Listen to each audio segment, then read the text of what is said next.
I'd like to call the regularly scheduled Board of Finance meeting for Monday, May 16th, 2016 to order. First order of business is public forum. Anyone wishing to address the board in public forum? Hearing none, let's move on to item 2. Approved minutes. 2.1 would be the regular meeting minutes, April 18th, 2016. Is there a motion? Move. And a second? Second. Comments, questions, changes, et cetera? I think I had a couple. It is page 3. Near the bottom, third paragraph up. Ken, you could correct me if I'm wrong, but I think it was Mr. Gammerman asked about the issue regarding the field lighting at the high school? Not the Yes, perimeter that's correct. lighting? Is there a differentiation between, Yeah. is there another lighting that's being discussed? Because I saw in the standing building committee meeting from, The There's field talk about lighting is the perimeter athletic lighting. field lighting. Yeah, there was another question down further on the page. so it is two different types of lighting they're referring to. One is the poles that need to be replaced, and then there's the perimeter lighting. Is the perimeter lighting the same thing as the poles? It's not, okay. Yep. Just the four field poles. Okay. There's no perimeter lighting Okay. associated. Right, Ken, you were, because The perimeter lighting is the giveaway was the 360 number that you figure. get, Yeah, right, mhm. exactly. And then the next paragraph, I'm still confused, guys.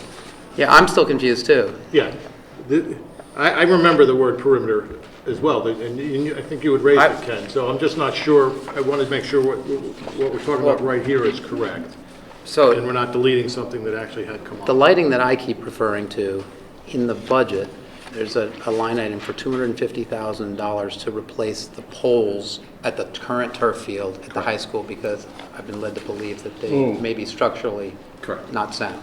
correct. Hold And the we'll phone. talk about that some more, because there's some comments in that now they might be able to cap the poles they're talking about now. The cap is the radon Dr. testing. Myers? You wanna- No, they're talking We'll about, talk about it. okay. Okay. No, now there's, in another document, they're talking about actually capping the poles on the lights to prevent rusting. What Cliff talks about it.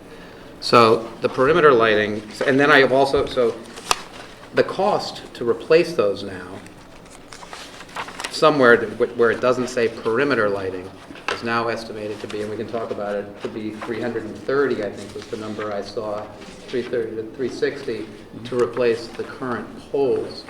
And then I started seeing this perimeter lighting, so this is a different item. Is that That's what I'm trying to clarify. And I want to, again, I'm asking Mr. Gammerman if he has any objections to that, because it's not my understanding there's any issues with perimeter lighting at the high school. What would perimeter lighting even be? I don't know. Parking lot Around, lighting, around the building, around the parking lot, perimeter lighting is it's very vague, it's very general. It could be On the anything. fields, wasn't it? But the perimeter, if you're referring to the field lights, the 4 poles at the turf field, those are the turf field light poles. That's what they've been called. And that's the one that was, This is the first time I've heard perimeter lighting. But it's as in a another club. document, I've seen it elsewhere. In our documents? I don't know where, I don't recollect where I've seen it, but I've seen it now in 2 different places, perimeter Well, lighting. if it comes up again, maybe we can. But this year, this Dr. Myers, 360, he'll address it when he comes up to talk about the Board of Education. Right. So I just wanted to clarify whether that was perimeter field, so that was one issue. And then, the second paragraph, Mr. Sands said they had testing done at one of the fields. So for clarification's sake, I would say field poles, because that's where it was. It wasn't at the field, it was testing done on the field pole itself, where there might be an issue. The lighting is not an issue, it's the pole that's an issue because it's rotting away. yeah, it does say poles are 20 years old. So I just want to make sure that it's clear to anybody reading these minutes. Mr. Sands said they had had testing done at one of the field poles where there might be an issue. Then it says the poles are 20 years old, they are still doing additional testing. It's the poles that need the testing, not the lights. The lighting is not the issue. The poles are the issue. but then there was a totally unrelated issue about capping the vents. And that did involve radon testing, did it not? The one up on the top, top of page 3. Where's the reference for these coming from, Ken? What documents were you reviewing or Was it the standing building committee minutes? It may have been. It was simply, that was explained to me by Mike, that there was plastic on the piping that was Right. not removed at the Well, time. let's, of can we back off for a second? These are minutes about discussions, Right. Yeah. and I'm just You got trying me to clarify confused, too. what's in the minutes. minutes, well, And- And, well, if anybody reads these, see perimeter lighting, someone might think, well, what's wrong with the perimeter lighting at high Tracy. school? Tracy, did you have perimeter lighting down there? Is that what you, in your shorthand? I don't know. I assume, Okay, whatever. all right. Let's talk about it when Dr. Myers comes up, please, and Linda Trudeau. Those were my only comments on these particular minutes. I had one. Lou? On page 5, we were discussing revenues, and there's, in that paragraph at the bottom, $30,000 to $40,000 short because of this, it says state hospitals. I don't think we're really talking about state hospitals, it's probably the state's hospital pilot reduction. Yes. Right, I mean, to the extent that that is a little bit of a difference. So it's really the state, Pilots for hospitals and colleges. right, so State-owned state, so property, colleges and College and hospitals. the state-owned, There's two pilots, state-owned property and colleges and hospitals. And it's the 40,000 is both. but this makes it look like state institutions. And Yes, that's no, not it's right. pilots. So state property and hospitals pilot, that would be accurate? Pilots for That's state-owned the property and program. colleges and Program hospitals. should be added. Did you get that, Tracy? Program. Okay, what Sheila said. Thank you. I had two on page 4. These are real minor. Up at the top, I think it should be Ms. Trudeau. And then 2 lines below that, it should also be Ms. Trudeau, unless I don't recall your husband being here the last time around. Unless there was a plumbing issue in the building. There's a plug for Mr. Trudeau. Anything else? All in favor? Aye. I abstained. Opposed? I was not You here. weren't Not here? opposed, wasn't I? I don't think Lou was, were you there? Abstain. That's unbelievable. I don't show your name on it. I don't see your name on there. You were on vacation. Correct, I was away. You were on so I vacation. abstained as well, thank you. Sure. 2 abstentions. All right.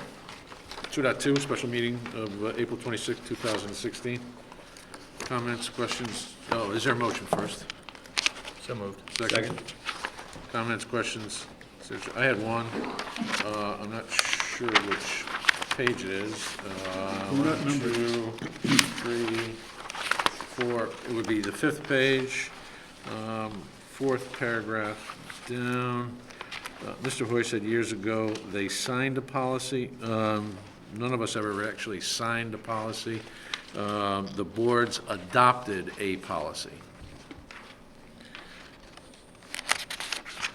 Ken? Yeah, I had one on, I believe it's page 6, where we were making our statements summarizing our positions on the budget, the revised budget. And halfway down that paragraph, it starts with my name. Although some may believe that many people in Guilford were asleep at the switch, comma, he believed that the advocates of the budget did not go far enough to get the vote out. That's what I said. Okay. And the next sentence said they need to be mindful of the process.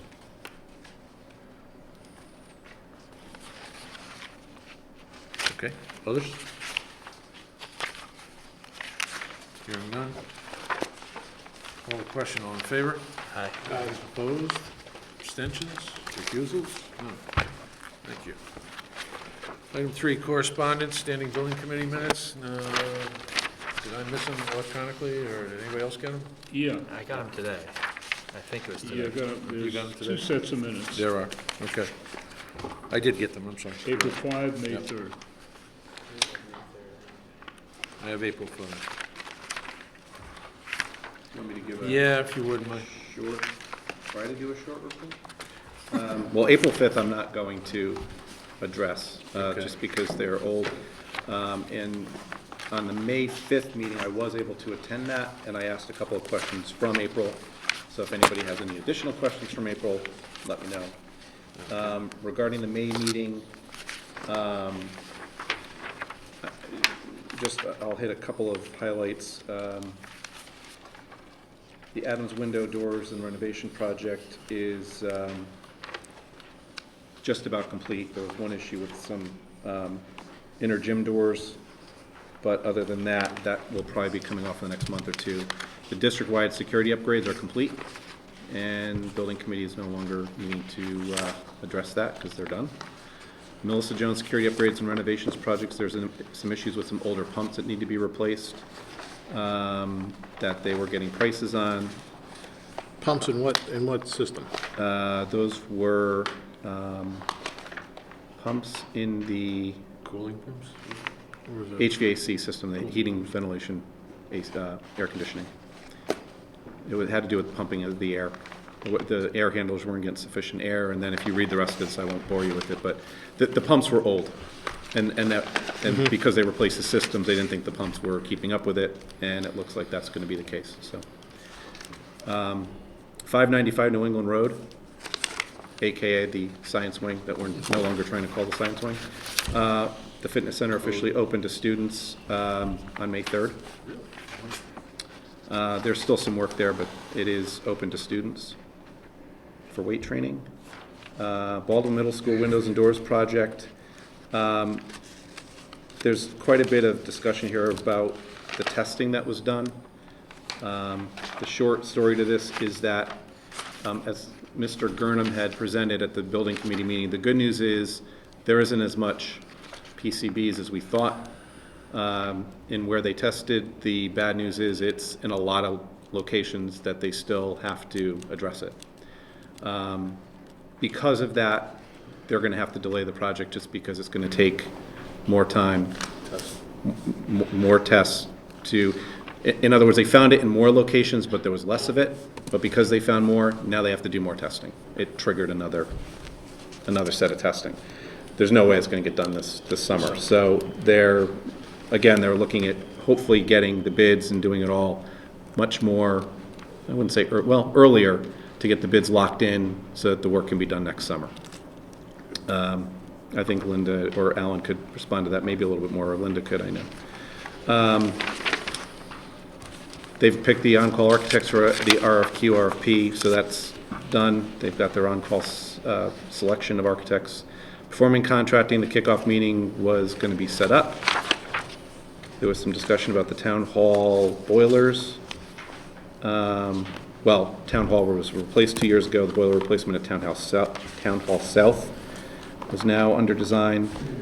And there was quite a bit of discussion, well, I shouldn't say discussion. Mr. Gurnham had talked about the light poles on the stadium field under new business. That being said, I might just pass that off to Dr. Myers' presentation, because I'm sure it's here, but if anybody has any questions, I was part of that discussion, and I talked to Cliff Gurnham about it tonight, too. So I had some questions on that one. be on the ready. How did the estimate for these 4 light poles go from? We're going to talk about this when Dr. Myers 250 comes to up. We're going to talk 360? about this when Dr. Myers comes up. If you want to do that, I think that would be good, and I could back up Dr. Myers, because he's Exactly. been kind of following it better than I have. Right. So, but I can probably answer some of these if there's anything else. Along the same lines, I'm not sure which agenda you're looking at. This, I have the Operations Committee agenda from April 4th, but the minutes, attached to it are the minutes from March 14th. Are those the minutes you were just referring to? This is the Operations Committee now, not the Standing Building Committee. And so when we talk about the lights, though, there is a paragraph here titled Stadium Poles at GHS Track, and it talks about the comments that Mr. Gurnham made. So we can include that. Right. We'll Yeah. save that for later, but Yeah, that's, because I think Dr. Myers is going to have the most Okay. current information regardless of the dates of any of these Okay. meeting minutes. So That's all I that's have. it. Anything else other than the lights? I have a question. Jeff? So the building formerly known as the Science Wing, is that under town control now? Yes. Okay.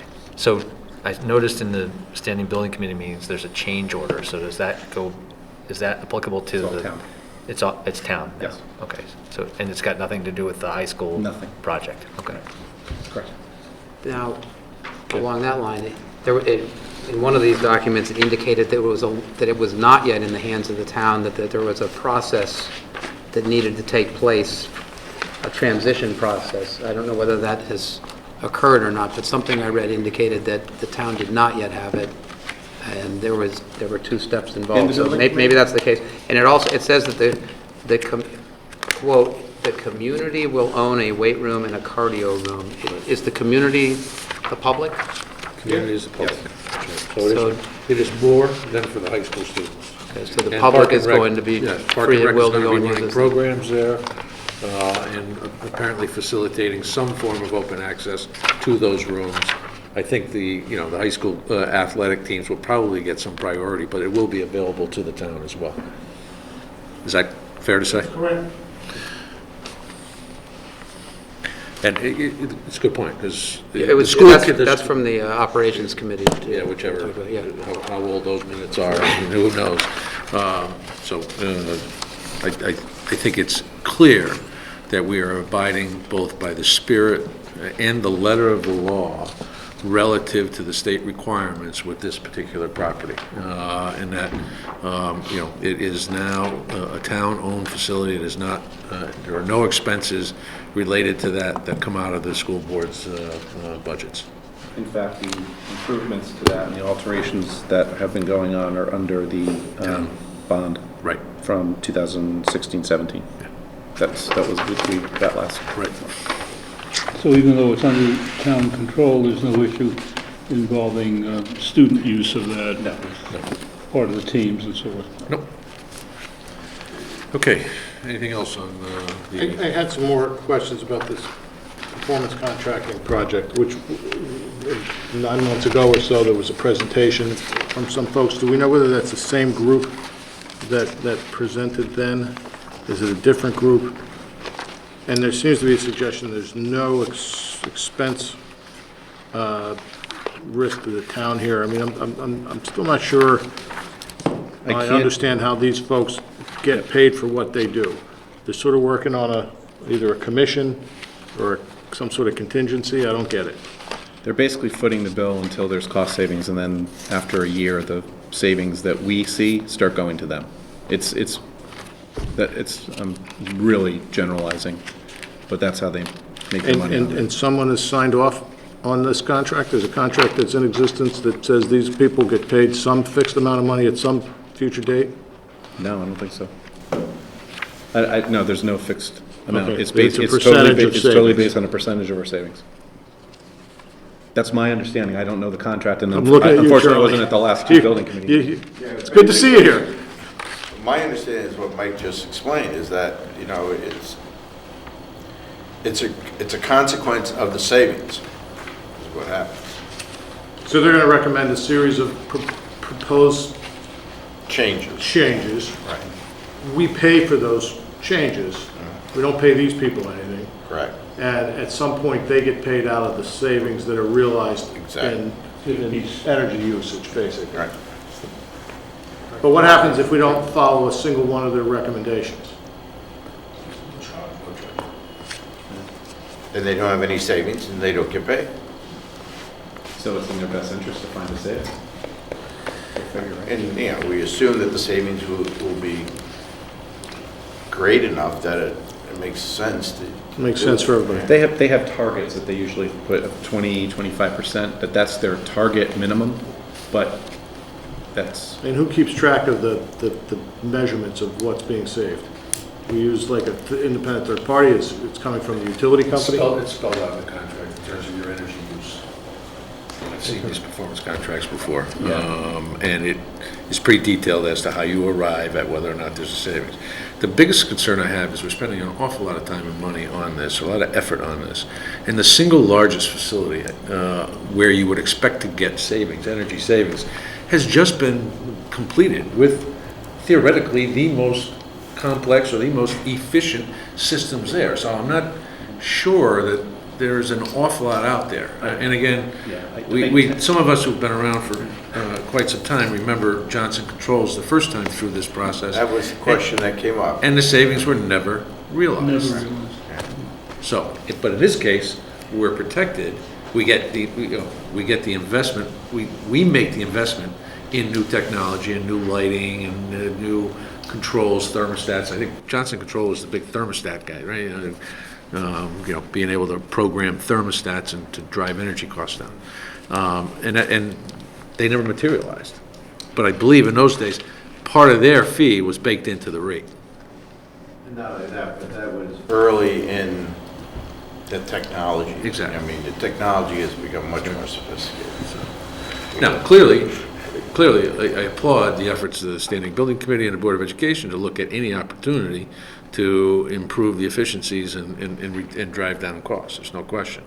I still am somewhat concerned that there's an awful lot of energy being spent on something that may not have that big a return.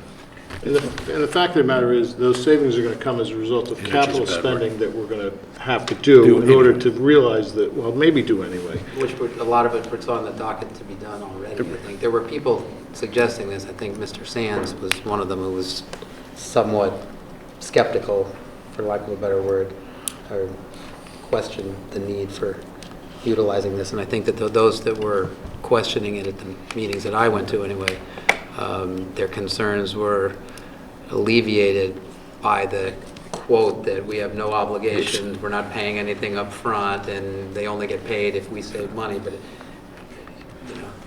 to Lou's point, how do you quantify the savings, what you get versus what you would have gotten if you'd used common sense, or if you'd put in the equipment that you already have on the docket to put in anyway. Right, and let's look at this last winter. This was a very low utilization winter. Yeah. All right, so who gets credit for that?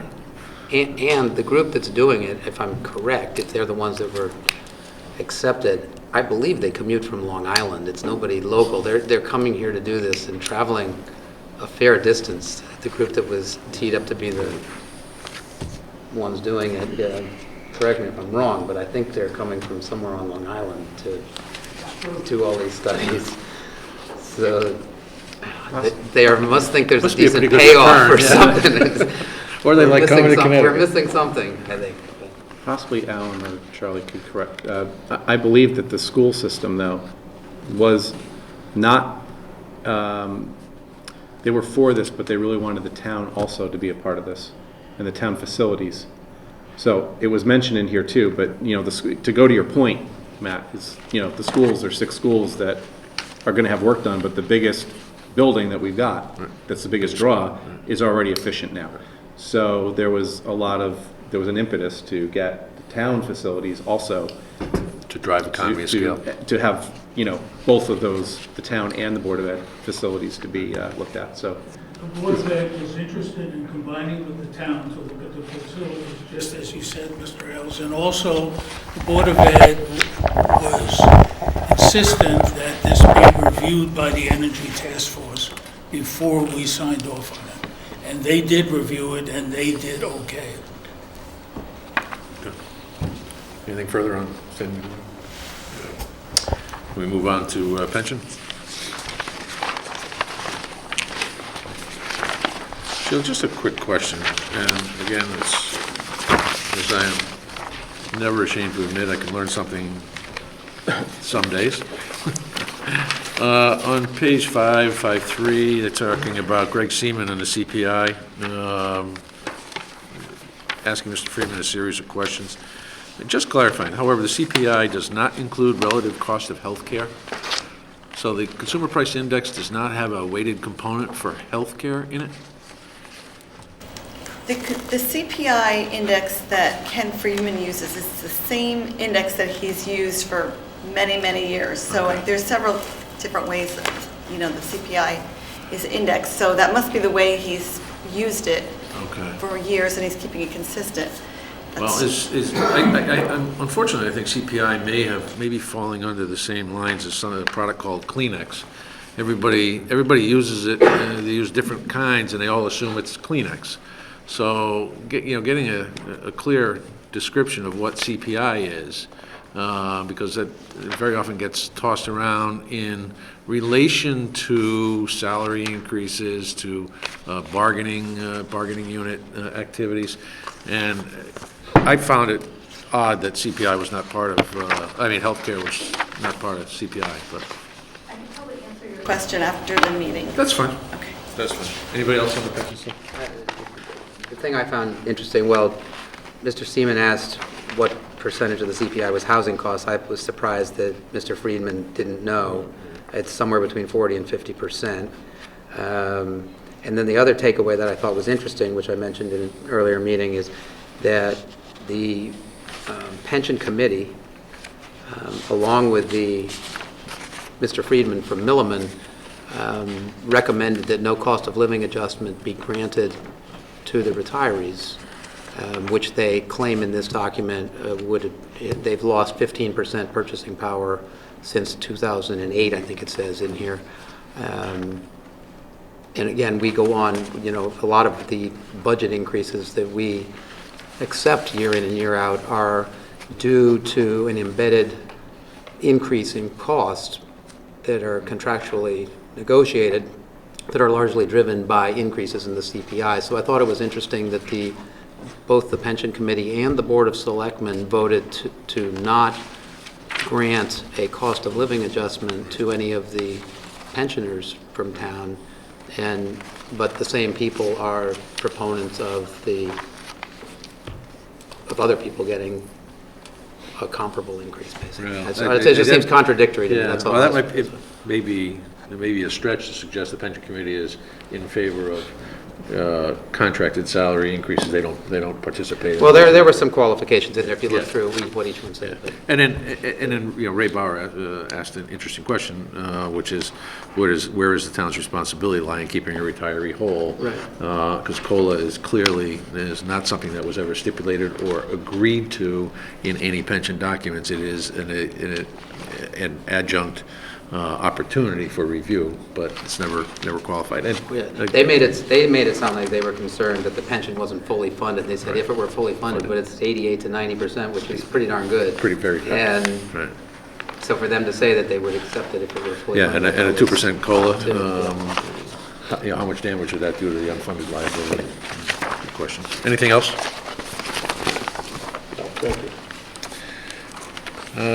Okay. Item 4, review and accept the report of expenditures for the Board of Education. Linda and the much-mentioned Dr. Myers, we are anxiously awaiting the clarification you're going to bring to us on this issue. Thank you, Mr. Chairman. But first, we're going to ask Linda, is there anything else you want to address first with us? How about this sweet lemon? No, I think we can do this one first. Oh, you want to do that first, Ken? No, let's go the normal No, you process, go to your please. agenda. Okay, the normal process is that let's look at the expenditures for the month of April. Well, if you were Sheila, you would talk about revenues first, but that's another story. The expenditures were $5,102,384.54, which is 76.1% of the budget as compared to 72.8% last year. There are various reasons for the increase in expenditures. The predominant one is that there were 3 payrolls in April. We went over warrants in the Operations Committee totaling $1,868,859.06. And I commented then, and I'll comment now, that in my 10 years on the Board of Ed, in going over all the warrants, this was the first time that I had no questions. It was very straightforward and clear, and for me, was very easy to do, so that's good. I'm sure we will, someone will have some questions. I'm sure, and that's why we're here to answer any of your questions. Great. All right. Ken? Just a couple of points here. Looking at the summary page on purchase services, I see that, we're over on purchase service compared to last year, but I was looking at 2 things. First was professional development believe it was professional development. These lines are getting smaller and smaller. They are getting smaller. I believe I'm looking at close to $95,000 in professional development as the balance. We encumbered 10 unexpended, so we're low on that. That surprises me that we're under. Did we defer some programs on that? I don't know. But we're over and encumbered on information services. So could you just give us a little background on that? Have we perhaps overestimated professional development and we won't be spending that much? Are we conversely over on information services? Am I looking at the right line? So the professional development, we will be under budget.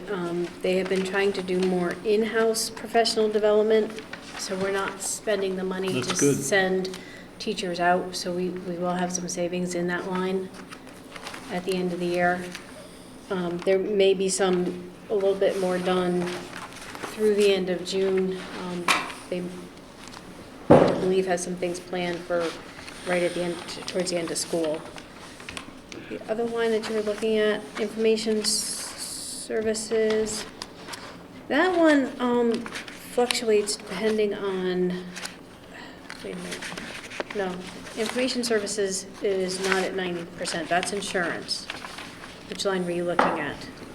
Well, let's take that question off the table. I'm really looking at the top line on purchase services. I Oh, the think, professional and technical services? yeah, So that is for contracts for consultants and the audit and we have the consultant for the E-rate plan that we did not budget for, but is being paid out of there. So it's some contracted services, not special ed related.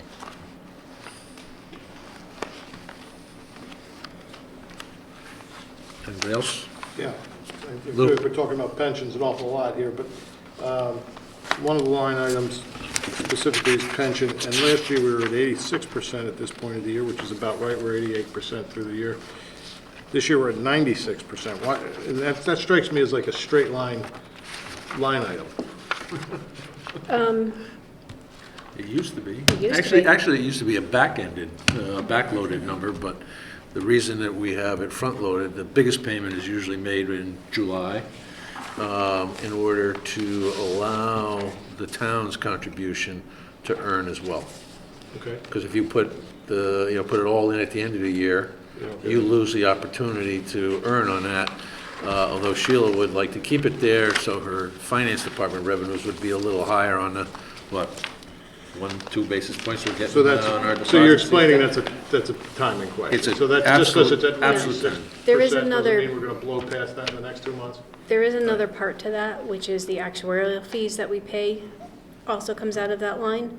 And we have paid more in actuarial fees this year than we have in the previous year. Was it at the budgeted amount, or did we get No, it's. caught off guard? Yeah, it's more than what we budgeted for actuarial fees. So is that line likely to go over? Yes, That's this, right? Isn't that this? yes. Yeah, about $50,000 over at this projection. Thank you. I haven't dug it out yet.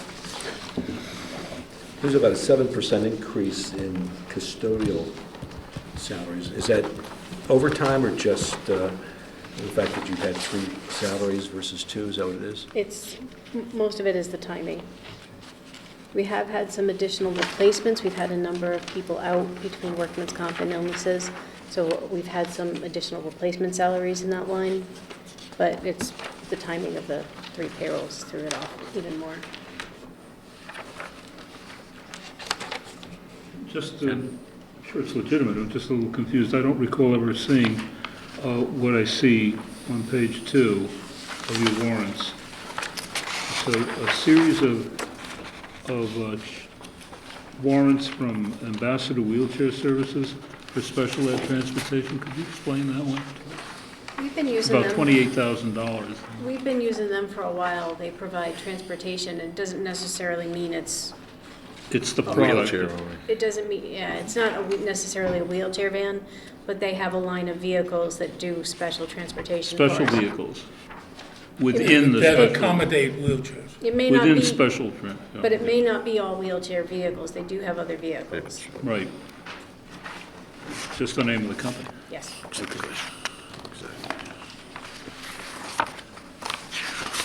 Others? Also, on warrants, page 3, there's a line item, Connecticut Behavioral Health, $6,500. What is Connecticut Behavioral Health? It's I don't remember the exact service that they provide. It's a special education contracted service, but they also provide transportation for the student to the service. So that's in addition to the regular transportation we have? It's for special ed kids. Yes. I see. Linda, quick question, and I was trying to put my hands on the documentation I had asked you for, which was the revised copy of the 2017 budget, which I can't put my hands on, and would have been able to answer my own question. That is unemployment compensation. Obviously, we're enjoying a very good year. It's very low, 20%. We are about to reduce our staff by 4 paras and 6 teachers. Did we increase that line to accommodate contributions in 2017? If you don't have an answer to it, I you can don't get back have to me. I don't have the exact budget amount with me. Okay.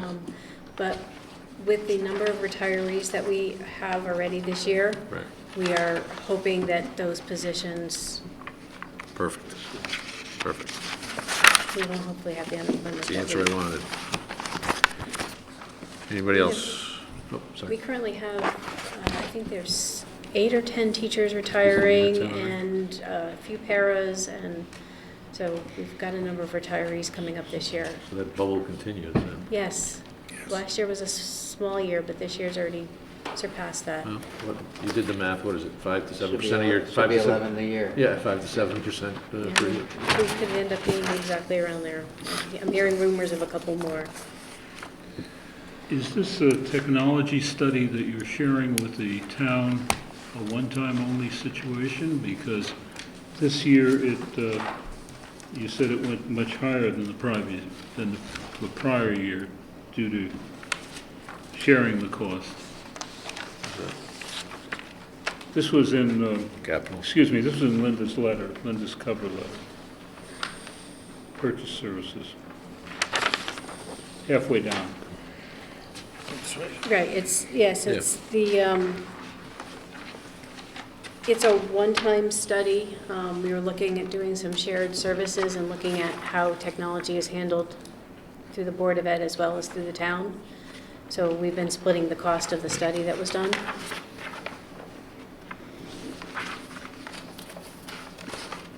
So, yes, one time. The study's been One- completed? It's been completed, and there's a recommendation has been presented, I think, to the Board of Selectmen, or the first selectman, right? Sheila, where is that study at this point? The first selectman and the superintendent and I met with, we 3 of us met and to discuss our possible options. And I believe the Board of Ed was going to discuss it at one of their meetings or subcommittee meetings. That's what I understood was, that it was going to go back to the Board of Ed. for- Yes. Yeah, we haven't yet. Haven't even looked at that. It just, it's not a secret, it's, you've got basically 3 different structures, 3 different silos, if you will, on information technology. One is the schools, one is the town side, and the third is the police department.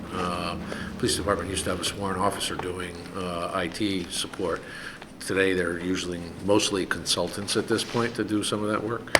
So the opportunity here, and there's only one IT professional on the town side. The schools have significantly larger capacity and larger staff. So the idea was to look at the use of all of the existing technology resources and put a structure together so that those resources can be shared. It might be with an eye to any economies of scale that could be had.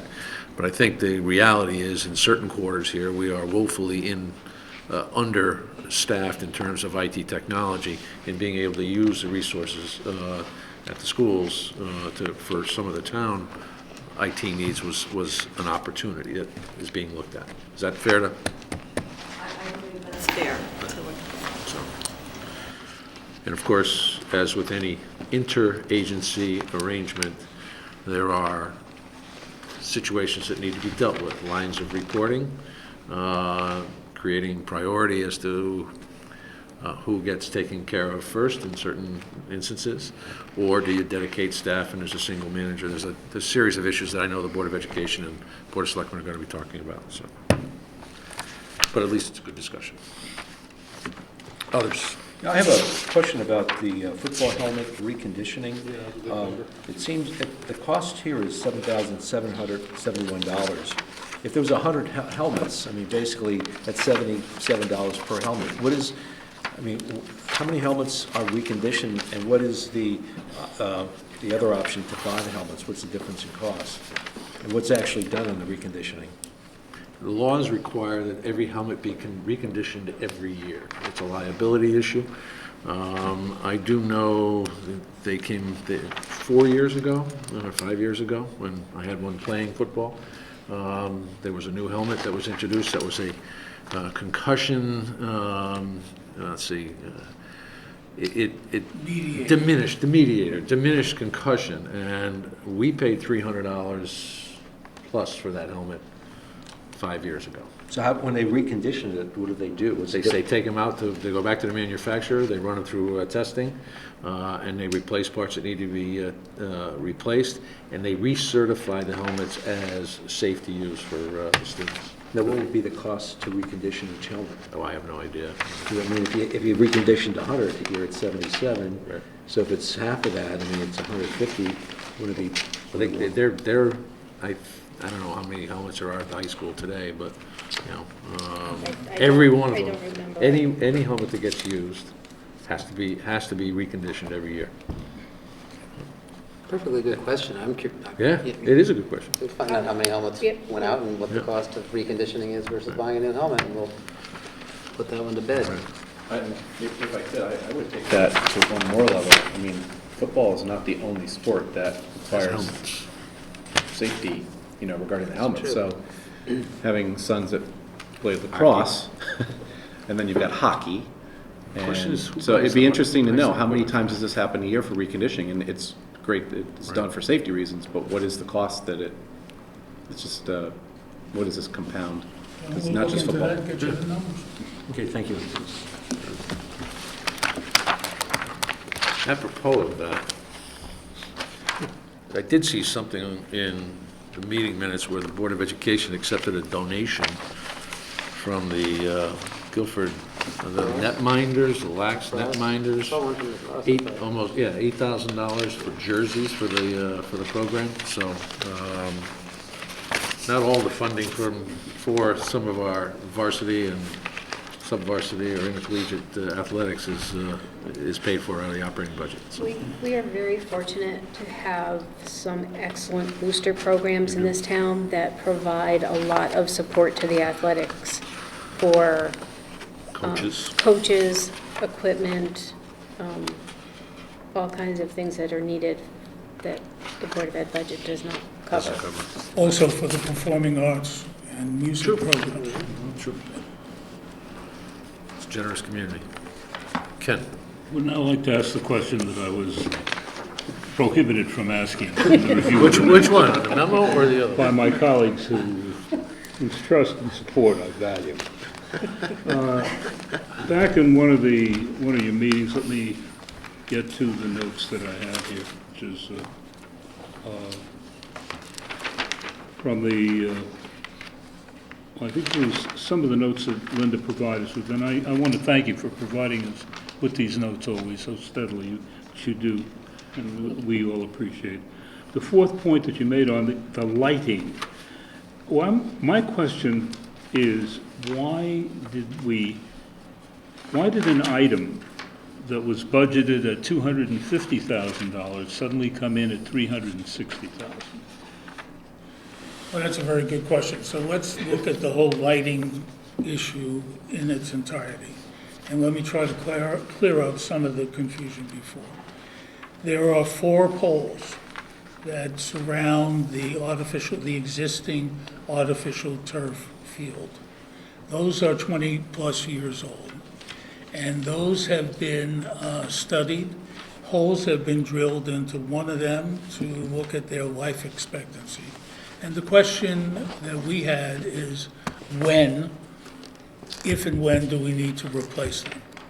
And it became clear from the studies by the engineers that the answer is sooner rather than later.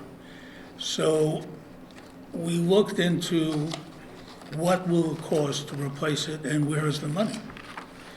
So at the Operations Committee last Monday, a week ago, we had people from Musco Lighting, who are a state of Connecticut approved vendors, come and talk to us. And the cost would be for the poles made out of metal instead of wood, with a 25-year warranty, would be about $370,000. The original $250,000 projection was just that. It was not based on actual numbers and getting data. If we took those existing poles down and replaced them with new poles, we would want to replace the lighting on top of the poles with A, more efficient lighting, and B, light that does not scatter over our neighbors. So that's built into the $370,000. That includes replacing all the lights on top of those 4 poles. And they warranty that if a bulb blows, they will replace the bulb. So that our question is, where do we get the money from? And what is the timeline that we have to do it? Unfortunately, there's not enough time to plan a bond for a year and a half from now. So we're looking with bond counsel to see if there is monies available in existing bonds that we can use to fund that. If the answer is no, then we have no choice but to take it out of the operating budget for the next fiscal year, because it really has to be done. We can't wait. So that's A. B, there was a discussion here before about peripheral lighting. And yes, there are lots of lights surrounding the new GHS. Sidewalk lighting, parking lot lighting, other fields lighting, and so on. And those, my assumption is, are part of the Guilford High School bond, and that is not a concern right now. So that there's periphery around the field, and that is an issue that we have to deal with. And if we can't get the money through an existing bond, then we will do it. We have no choice. It's now become a health and safety issue. Question I have is, when you approved your budget in early February, what, you were working with a $250,000 number? Yes. So that became 370 subsequently? Subsequently. Yes. Okay.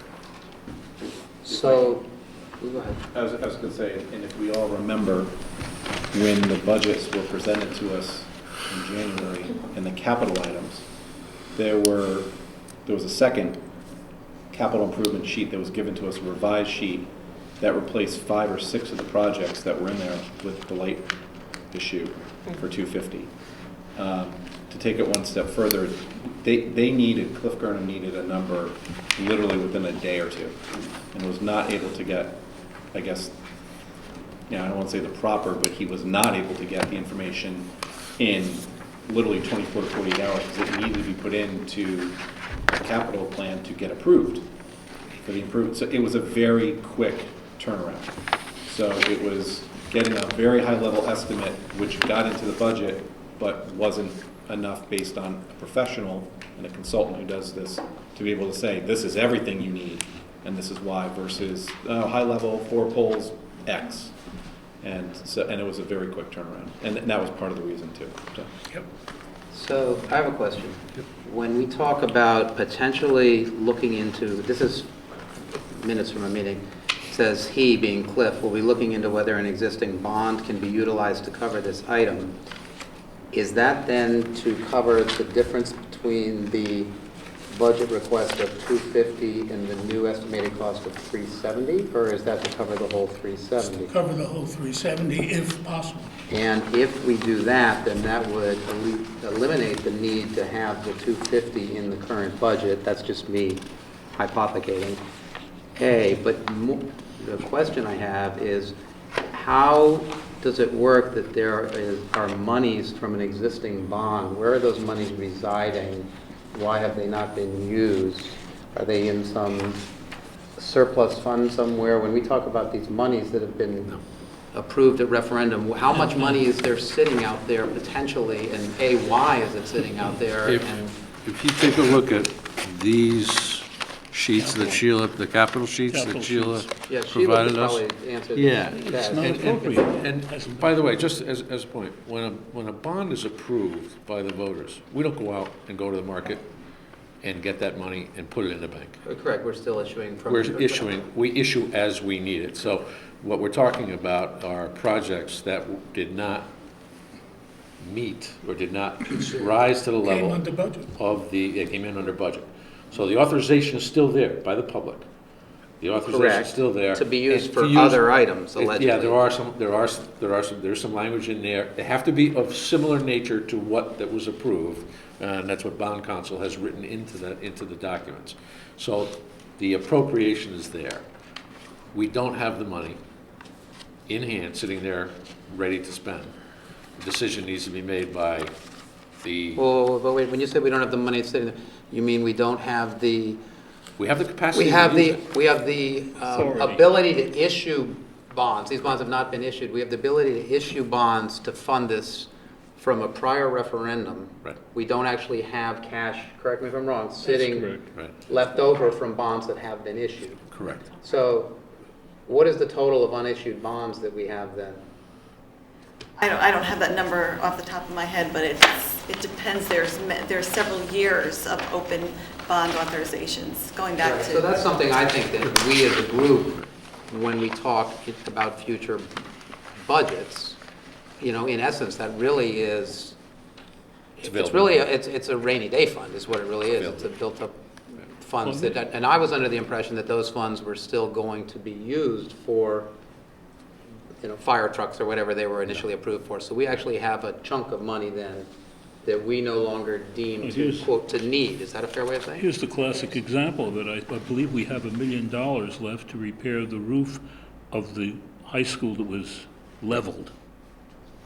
The original Guilford High School has $1 million left in that bond, I believe, to repair the roof. And you have to take a look at the language of that specific Right, question as to whether or not it can be used Correct. for any other roof project at any other But there's no $1 facility. million. So what sitting- I'm suggesting then is, in the interest I of know exactly. transparency, Yep. it would be nice to look at the monies that have not, that were approved, that have not been issued, and let people know that we potentially have access to this capital to use for various projects. And it may be something quite useful next year, for example, where we know we've got a significant request coming for Where we can some plug those long-lived things in. assets, that maybe we can reduce the amount that we have to go to referendum with and use some of that money. I think a review of Board of Finance meeting minutes over the past year and a half, you'll find a substantial amount of time devoted to exactly this discussion.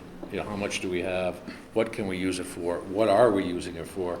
And where do we plug it in? But to your point, to specifically target it during a budget period makes a lot of sense, and I agree with you. And just to let people know what that number is, Yes, and that it's available to us. Yeah. But the And so current then my interest next- rate, though, the interest rate would not be the current interest rate, it would be the interest rate when those bonds were negotiated. No, because No, they haven't been 'cause issued they yet. haven't You're gonna issue them at today's rates. Right. So you actually, Until the project stops. And we've had some discussions about when do we close these bond projects out? What's a reasonable amount of time to let a bond project sit there? and this is a philosophical discussion, you know, people approve X, all right? Do we have the legal authority to use it for X plus Y? Do we have the moral authority to use it for X plus Y? And that's been something that we've wrestled with over time. Now, just one last comment on this. In these notes that I have, it says, Mr. Gurnham noted that he met with a contractor who will be inspecting the poles and conduct special testing to ensure that there are no hollow areas. Presumably, that's what was done with the drill. If the testing shows poles are still in good shape, they will cap the top. That's what I was talking about before. And How much is that by us? there's somewhere in here he talks about perimeter lighting, too. Can't cap we the found tops. out. Okay, so that's... The existing poles are 27 years old, and they need to be replaced, Right. and we were told it's best to replace them sooner rather than later. And then he says, in addition, perimeter emergency lights will be added. Is that the perimeter lighting he's talking about? or- I don't know what he's...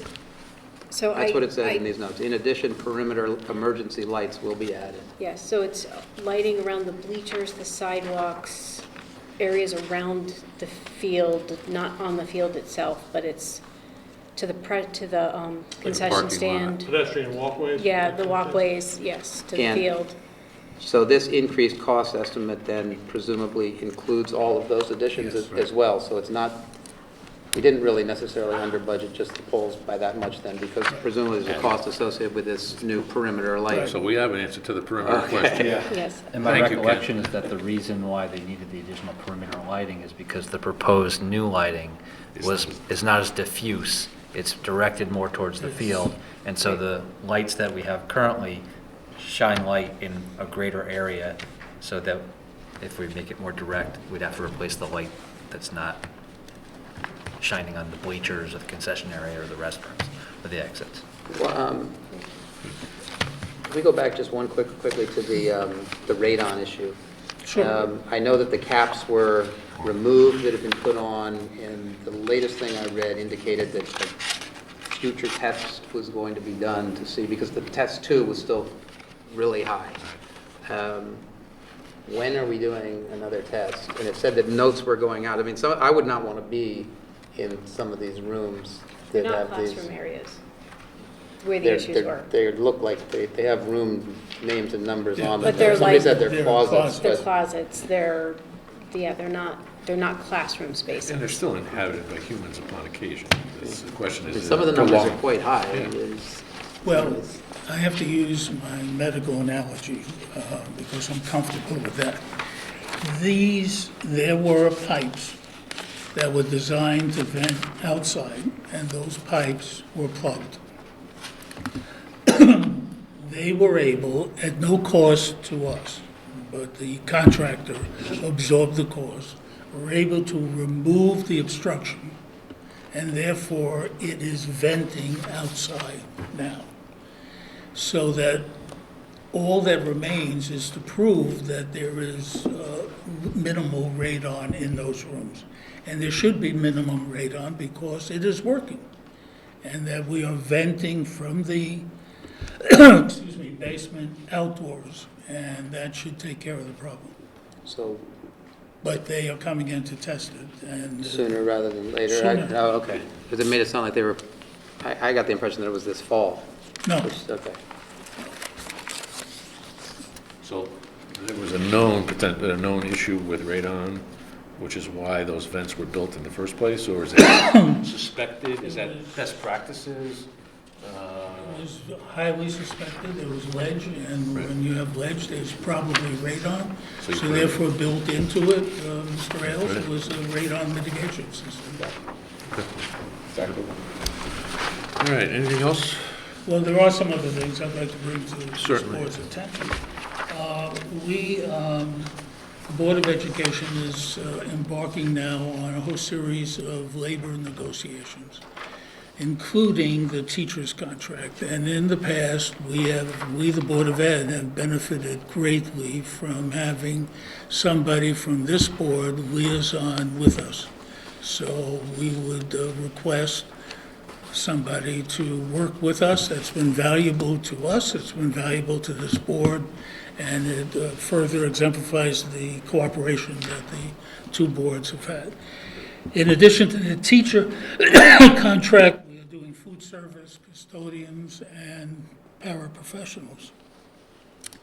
So it's going to be a busy few months for us with labor negotiations. But the big one is the teachers, and that's where we need the liaison. Finally, Linda was able to provide the Board of Ed with projections for end of year and where we would stand. Recognizing that things are subject to change, we project that we will have a surplus of about $70,000. And I know that tonight Linda handed that document out to all of you.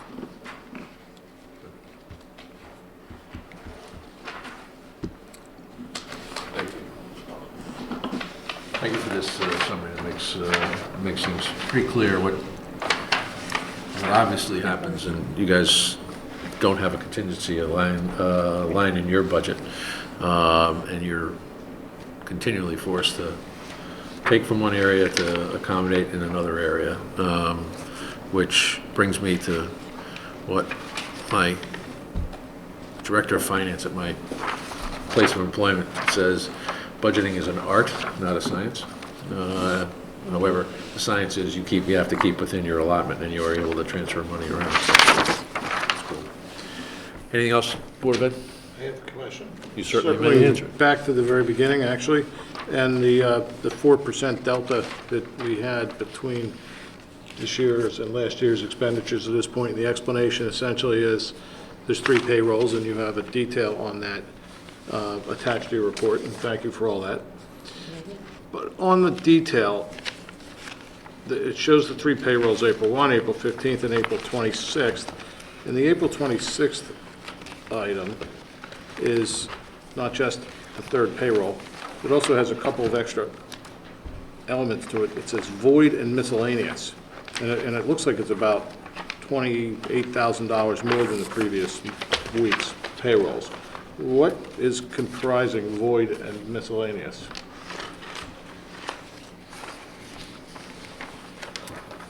There was an additional payroll run. The void was a small item. It wasn't a big one. There was a miscellaneous payroll, and off the top of my head, I don't remember exactly which one that was, so I will follow up. I don't want to give you the wrong answer. Okay. But how would a void payment, would that reduce the number? Or is it making up, I'm confused how that even applies there. Well, because I put the total of the 3 together. So there was the regular payroll, there was a miscellaneous payroll, and then it was offset by a small void amount. But If you could just give us some more information offline. I'll give you the details on it tomorrow. Tremendous. I'll Good. send it out tomorrow. Thank you. There was one other item I wanted to bring to the board's attention, and that's the first time in many, many, many years, our food service budget shows a very slight surplus. Well done. You're here. And proving the rule that you can sell healthy meals to children? Well, it could also be that the high school cafeteria is now this incredibly bright area appealing place as opposed to a dungeon. Absolutely. Yeah, that's a And good that old point. cafeteria was appalling. But we've also instituted breakfasts in all the schools. We have now salad bar at Melissa Jones, and we're going to have more salad bars in some of the other schools. So there's much more variety, and it's much more appealing. And they're working very hard to make the meals tasty and healthy. Excellent. Anything else, Ken? You had one remaining question on supplies and materials, and you alluded to it in your one-page summary here. You're saying textbooks are projected to be $110,000 under budget. Are we deferring a textbook that the board originally hoped to see replaced or added to the curriculum? They're not ready to purchase. They are not ready. The materials yet, so it's going to be purchased a little bit later. Okay. Anything else? Thank you very much. Is there a motion to accept the bills of the Board of Education for the month of April? Second. All in favor? Aye. Opposed, abstained, recusals? Good. Good.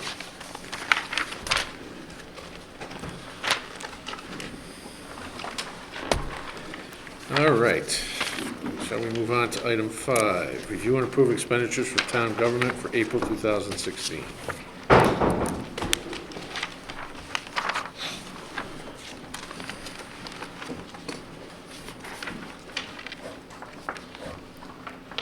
Hello.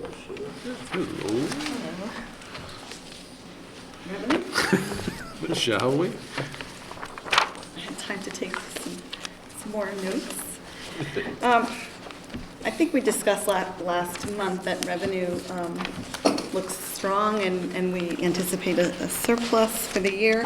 We've hit 100%. I don't have my report in front of me right now, but we hit 100%. I have it. Compared to last year, we're ahead of where we were last year. So that's A the little bit. page.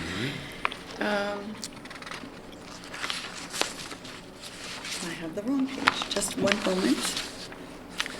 I may not have it in front of me. The reason we're ahead is because the Board of Education payment came in earlier than normal, right? Well, I look at the town side, just Oh, the one town second side. while I should have started with expenditures. And now I'm going to ask Here. Ken to borrow this. Thank you, this is easier. Thank you. Okay, we hit 100%, as I said earlier, and last year we were at 100.3%. 97.4 on the state map, which is because the ECS was recorded at the right time. It comes in on April 30th, and it was recorded in April. I think it was recorded at the beginning of May last month. And this also reflects the pilots for the colleges and hospitals and state-owned property that we are not getting because the state cut. But we did get the state aid for municipal projects. It was about $64,000 that we didn't budget for, so that helped us out. We're actually in very good shape overall, 99.9% of our budget. So I did look at last year, and between now and July, when we factor in the tax collector and the ambulance revenue and the youth and family services, we collected another $700,000 or so, and I think that we will probably be around that same point, if not better, but I don't remember if I said that. I probably said that last month as well. Usually pretty good with the revenue in terms of predicting where we're going to be. It's pretty consistent. Tax collector, I always like to say that. They're at 100.3% of budget at the end of April. That's very, very good. Any questions? Does Park and Rec have a big, I'm sorry, real quick. Park and Rec typically have a big surge in spring? I mean, last year they were at 50%, this year they're 58, but it seems like a long way to go to make their They budget in do. 2 months. It's the beach passes, the boat racks, So all that activity, the pavilion rentals. Mhm. okay. What about why are the conveyance taxes up so high? There was a large sale, and I don't remember the actual property, but there was a large commercial sale, and I will let you know as soon as I may remember it. I did check into it myself because I wanted to make sure it was correct, and yes, and I don't remember the parcel, but that's why. It's one parcel. Yeah, it's one large commercial sale. Is it the game? No, the Gables was last year. I'll let you know. Other questions?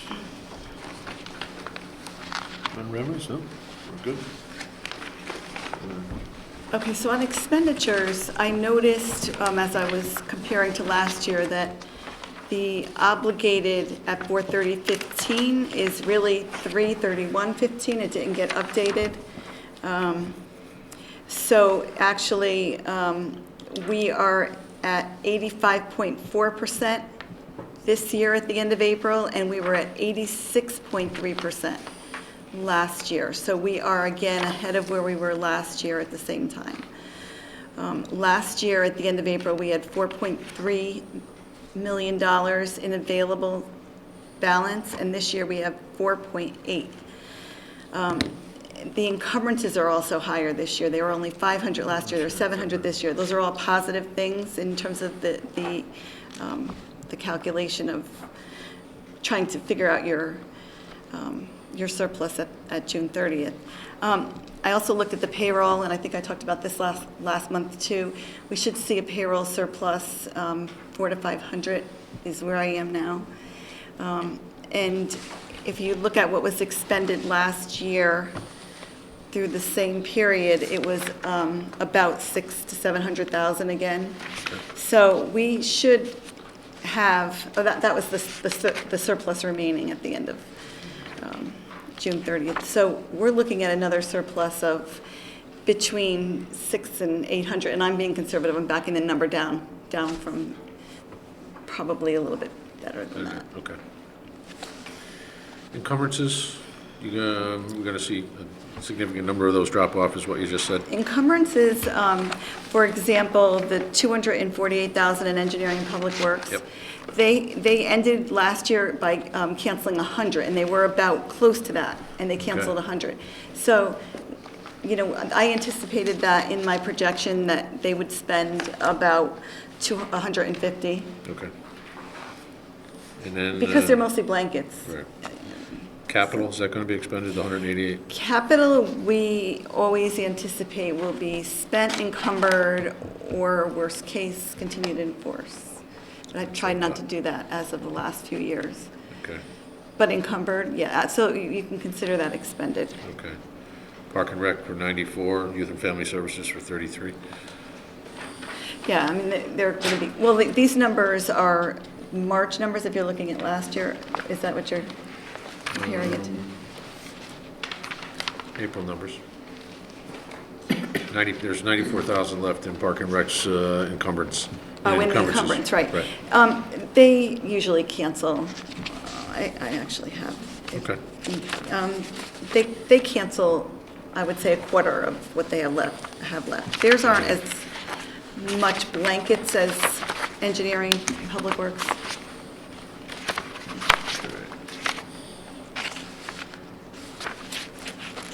Yeah, because Park and Rec had 22,000 for building maintenance encumbered. Is that, that sounds like something that probably should get done.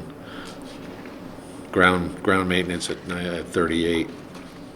Yeah, many of those items will be either continued or, That's what I thought. Okay. I mean, they actually canceled $79,000 last year. Okay.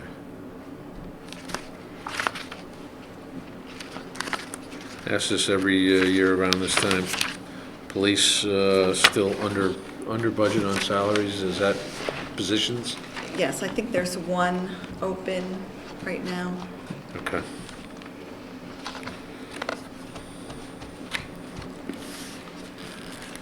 I've taken up too much time. Who's up next? Ken? Anybody else? Yeah. Ken? So just to clarify, correct me if I'm getting it wrong, I see a projected revenue surplus of 400,000 to 500,000. Okay. CIRMA, it says there will be savings in insurance due to CIRMA equity distribution that was not budgeted for. What's our best guess on what that might be? Well, we know that's actually been received, but I was giving a little more detail of the composition of the surplus last time. So that's part of my expenditure surplus number. Okay, so let's forget that question then. So I'll leave that at zero I can tell you right the now. number is right in the report or under insurance, if you want to know the answer. Keep going, I'll tell you. Okay, then we have police that we're looking at 180,000 in surplus. That's non-personnel and personnel. Okay, I'm just adding up all the surpluses. Payroll of 600 to 800, is that double counting the police? Yep. It is, so I can cross off the 180 for police then and leave it at 600 to 800. My 6 to 8, right, yes. Okay. Then a medical surplus of 900. Nope, that's not, Doesn't go to it's fund not balance. here, that's Okay. in the internal fund, service fund. Public Works, you're saying received FEMA money and had a mild winter. What do we estimate? That's part of my overall expenditure surplus. Okay. Then legal is trending better. That's not a huge number anyway. 175 in contingency, which we've never touched. Right. So, I'll take exception with that.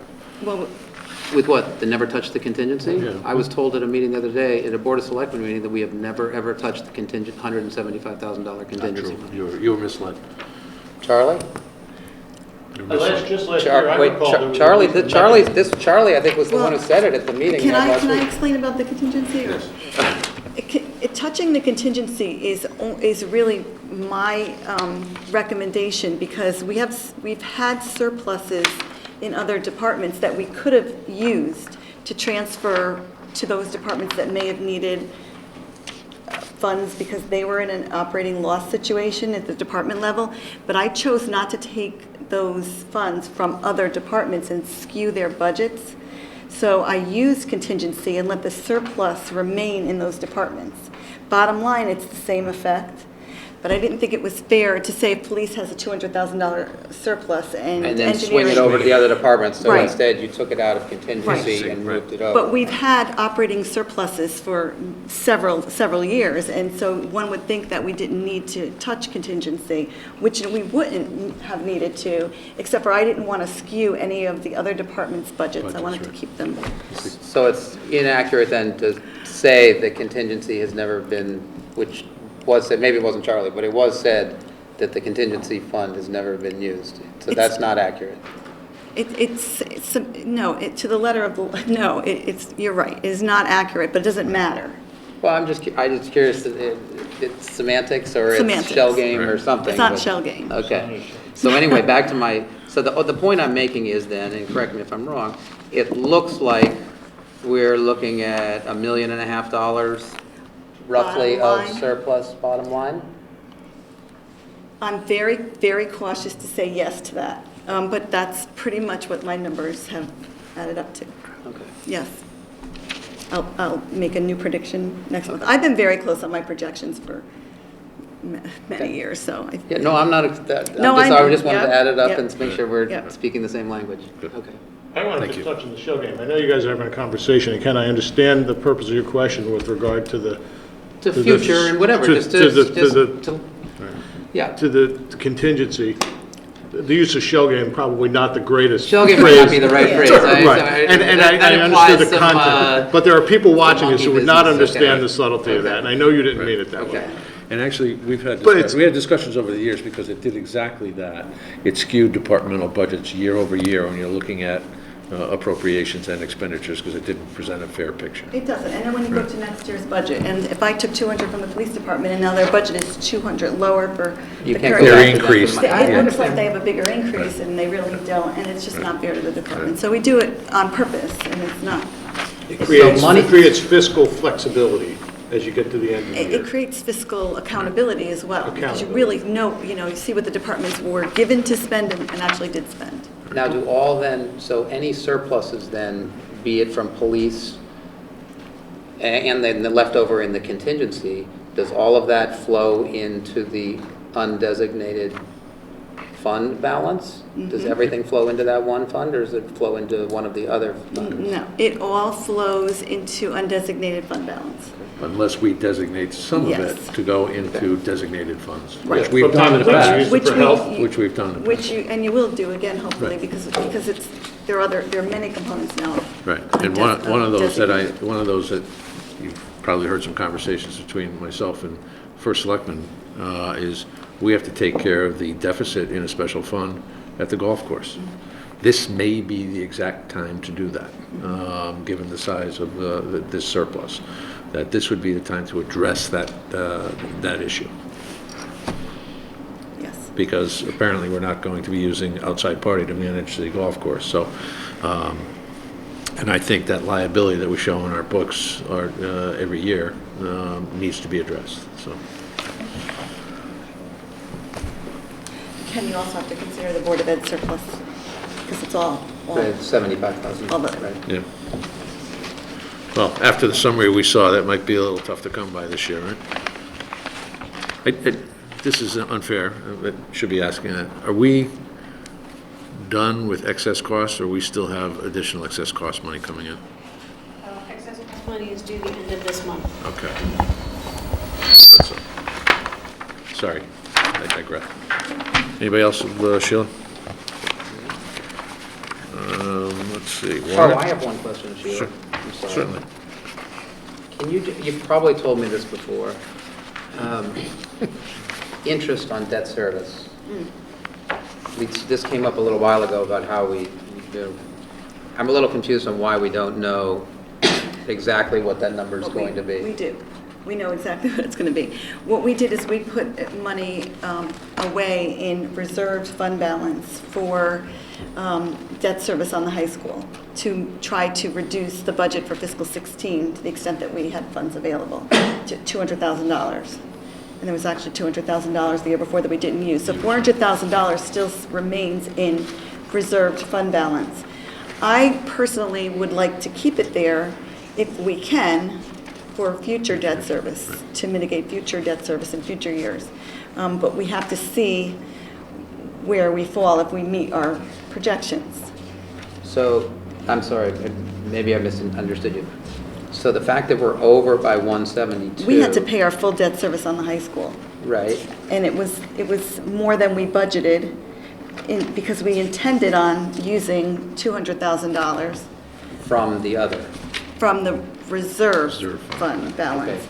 And actually, we had a savings because the difference between 200,000 and the 172 we're over was savings on the refunding that we did this year, small.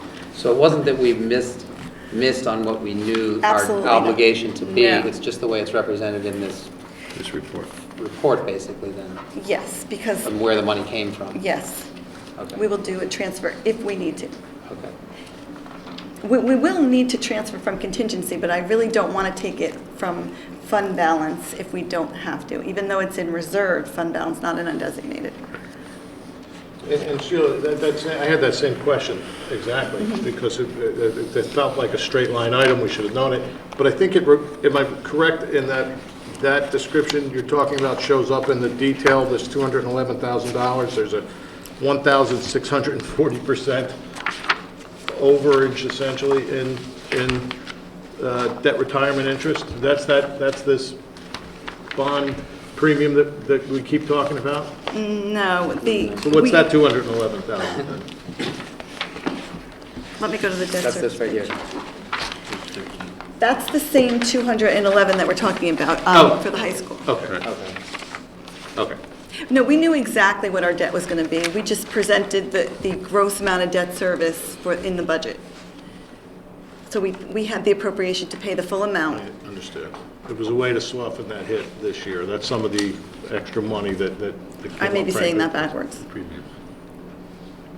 Right, we budgeted for less than the full amount, knowing that we had had a $200,000 in the reserve, yes. So you didn't have to ask for it. Right, Yes. Good? got it. Good. Do you need me to give you a I'm not quite sure spreadsheet why, I'm not with quite this? sure why we would, whatever, that's another. Okay, I'm gonna give you a spreadsheet so you can see, because it kept the budget lower. It kept the approved budget lower. I covered the, No, I understand there's Right. money, it's, I understand. And technically, it I do wasn't from understand. fund balance, because it was from a designated fund. it was actually the operating surplus Surplus. from 2014, I think. It's been there for 2 years. 14, and it was put there in 14. We had a large surplus in 14. The same year we took care of the medical surplus. It would be comparable to, I mean, it would be comparable to us taking this a similar analogy would be, we could take this $1.5 million now, roll it into next year instead of putting it into the fund reserve right. balance or whatever, have it in some, whatever account you call it, and Reserve. reduce the budget by a request by $1.5 million. Right, Well- but the trick is, That's what we did in terms of reserving money for debt service and taking care of our internal service fund deficit. Reserve for subsequent years' operating budget would be the same concept, except that's something the board tried not to do with the fund balance policy. because the following year, you wind up with a revenue hole that you got to fill It's the same again, you know, concept, subsequent year, I think we get it. yeah. Anything else? No? Medical? Yeah, medical. Unfortunately, even at 5 o'clock, I didn't have the catastrophic claim report from Anthem. I have it here somewhere. That's okay. But the claims are trending lower, and I think that's because the stop loss has really kicked in on several of the claims. Right. So we're projecting $2 million or so surplus at the end of the year. That 2 million might be a little aggressive. Is that what because it- you're- Well, yeah, it is, you are projecting a couple of million because your, the last 2 months you have estimated as the same amount as the most recent month. And I did that on purpose. I thought you I might did. have. Well, I did, because I didn't want to, at the beginning of the year, we have the network access fees that are in there. We have no stop loss kicking in because it's it's the beginning, and the Board of Ed they have people that haven't hit their HSA maximum, I don't know the exact terminology for that, but it does make sense, I think, what I did. Oh, So I we'll understand, I test, understand we'll exactly test. why you do it. I don't think it's aggressive. Just the claim, that is the second lowest in terms of claims. I know. And you may have some information that we're not privy to, suggested that it probably may stay at that level over the next couple of months, but I did a typical, I took the expenditures over 10 months, And averaged it out by month. And What then did you come up multiplied- with? I came up with $983,000 surplus, which puts us at 1.65. so- Okay, we'll Which see. is still pretty healthy. Yeah, you want, yeah.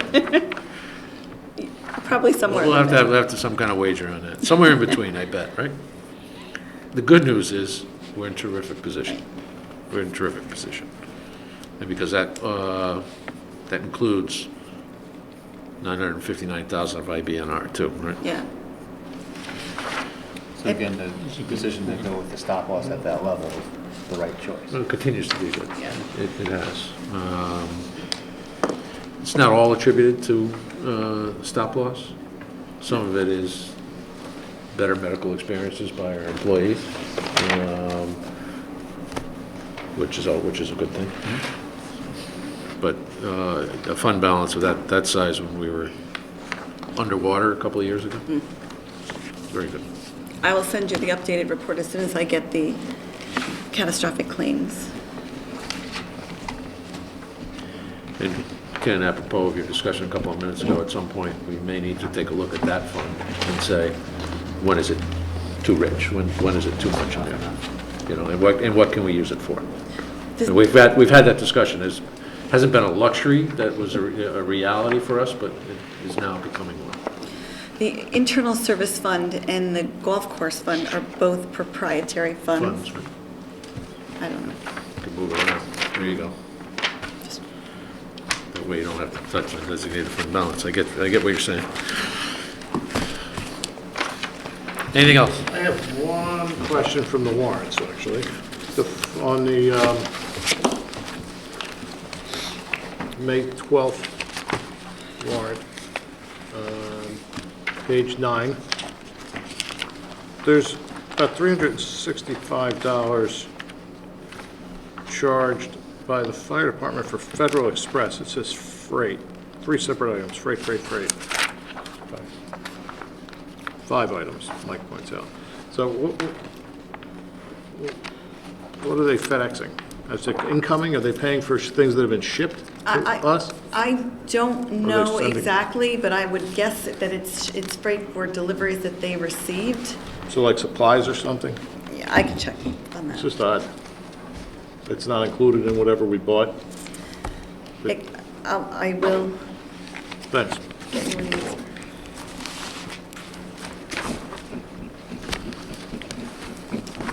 Anything else? No? Okay, where's my summary sheet?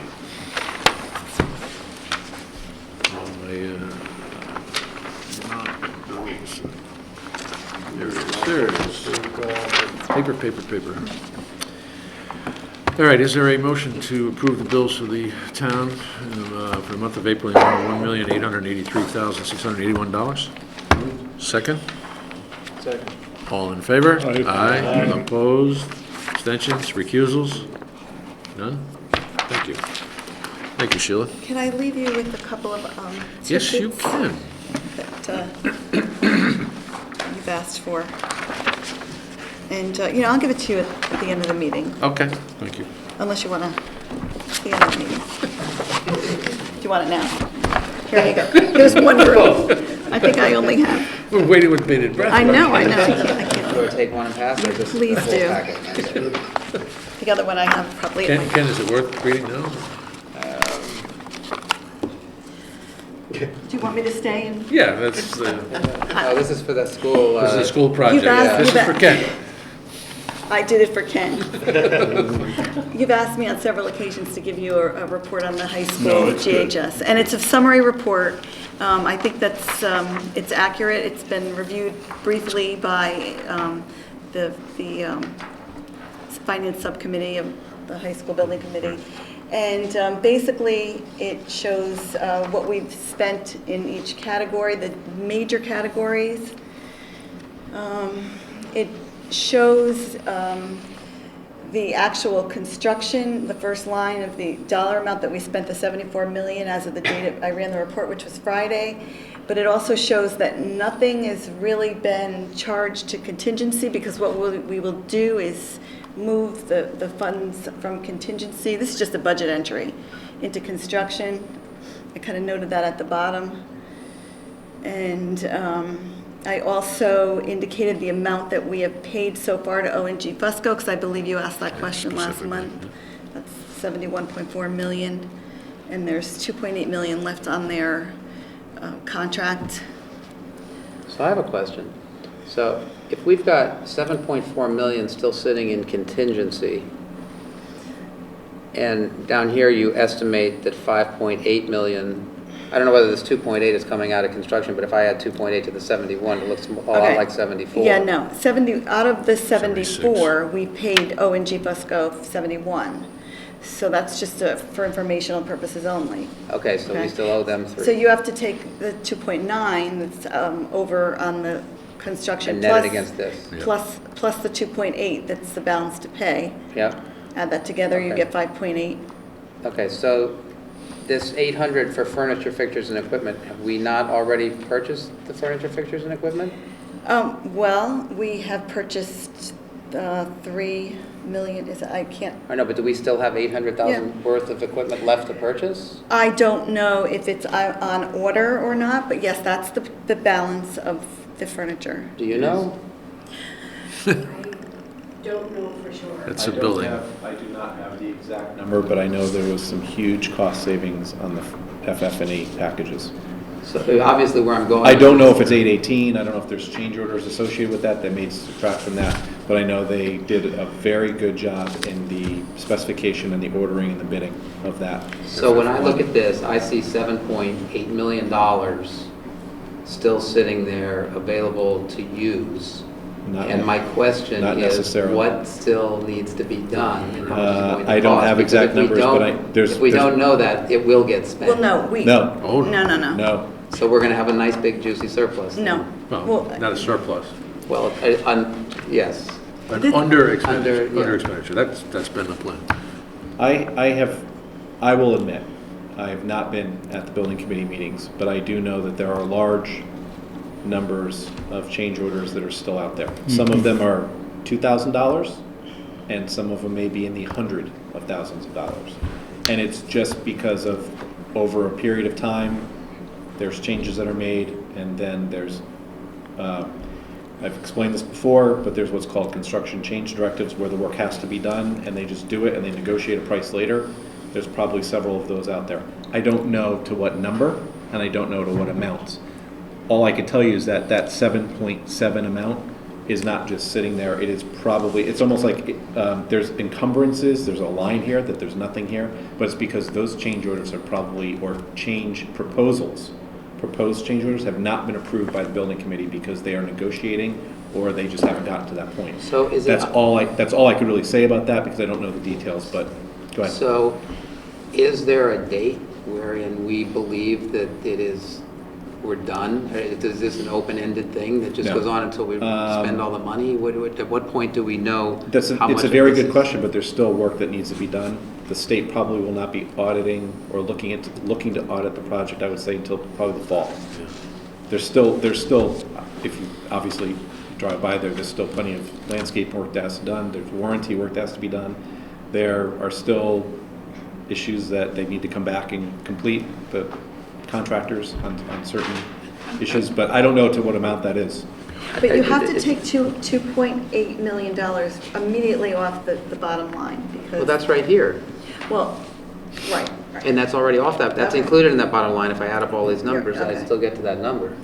And to Mike's point, we're not tracking any of the encumbrances. So I'm giving you only what's been expended to date. I want to clarify, this is exactly why I've been. You were reluctant to hand these Yes, out. because I don't want it to be misconstrued. I gave you as simple of a Yeah. report as I could possibly give you without, raising too many So- questions, but it's only on a cash basis. Is it possible to find out what encumbrances are out there? Sheila can- I And can what talk to the change building orders committee are chair. in the works? There's reports that come out of every single I- building And committee. then, in addition, you presumably, or somebody on the building committee, should have some idea of the magnitude of the work that's left to be done, so that we could, instead of coming back in the fall or December and say, and I'm not trying to, No. I think this is great that you did this. I was asked to just give you, what we've spent to date, and here, this is it. If you want to see the actual, the components of the budget, I have that from the building committee. That budget is updated every month. Yeah, by Fusco. To go to Ken's point, can I ask one question? At the bottom of your Volano sticky note, Yeah, you like it? it says 5.845 transferred from contingency to construction to cover final costs. Yeah, of What- construction. What is that number? So that number is, right now, on a cash basis, we're over by 2.9 million on construction, Yeah. and there's still 2.8 million left to pay on Fusco O&G contract. If you add the two numbers together, 2.9 comes out to 2.9 five- and 2.8. that comes out to the 5.8, which will come out of the 7.3 in contingency. But wait. No, you're moving No, from one line because item you to told me at another. the top, when I said 74, you said this was the balance of Fusco, and you said this 2.8 was the balance due to Fusco. So that means there's money on top of the 74 that's going to Right. You said this was all Fusco. Correct me if I'm wrong, okay, I'm not trying to, but I was under the impression that this 74 million was for construction, which is Fusco. And there still yeah. leaves 3, but you're saying there's another 2.8, which means it's really 77 million going to Fusco, not 74.2. Okay, Fusco, there's other vendors that were paid under construction. It's not just Fusco. Fusco was only 71.4 million, so forget that part altogether. In terms of, if you're looking at the budget, you're over by 2.9 today in construction. And we still owe Fusco another 2.8 million on their contract. So if you add the fact that you're over by 2.9 right now, and you're going to pay Fusco 2.8 on the balance of their contract, that comes out to, I'm asking that question Okay, simply but because you're- it would not be surprising to me that those are the amount of outstanding change orders that have been carrying that are not included yet. It's still a very healthy balance, Oh, no. but it's not at all But reported here let me because ask- it's not approved by the building committee. Let me ask something. You're gonna transfer $5.8 million of the 7.4 million that's sitting in contingency. You're gonna move that up to the construction line item. yes. That's not gonna change the 7.76 at all. You're moving it from one category to another. You're Yeah, not- but I don't have reflected the 2.8 million that we're still going to pay to Fusco and G because I'm not recording any encumbrances here. We still owe, I pulled their contract, there's still $2.8 million that we have not paid them. Is that in the 5.8 though? Is that in the 5.8? Yeah, that is in the 5.8. Okay, so the Yeah. 5.8 includes what we owe Fusco. Yeah, So you're gonna Yeah. take 5,845, subtract that out of contingency, leaving Yeah. with 2 point, or 1, whatever it is. But then you're just gonna add that same 5 to the construction line item. It's But a, we- it's a. No, a- it's a- not. It's not because we have not paid Fusco O&G the $2.8 million. It's remaining on their contract. So if we've paid out $74 million today, when we pay Fusco, it's going to be at another $2.8 million on top of that. 77. It's going to be $77 million. So you have to take that, you have to subtract that number Gotcha. from the remaining balance. So we're only going That's $2 million exactly up. why I put that, because I'm not showing encumbrances, but I did want to show you, at least on Fusco O&G, there's 2.8 million more that's not here. So you have to take that number right off the bottom line.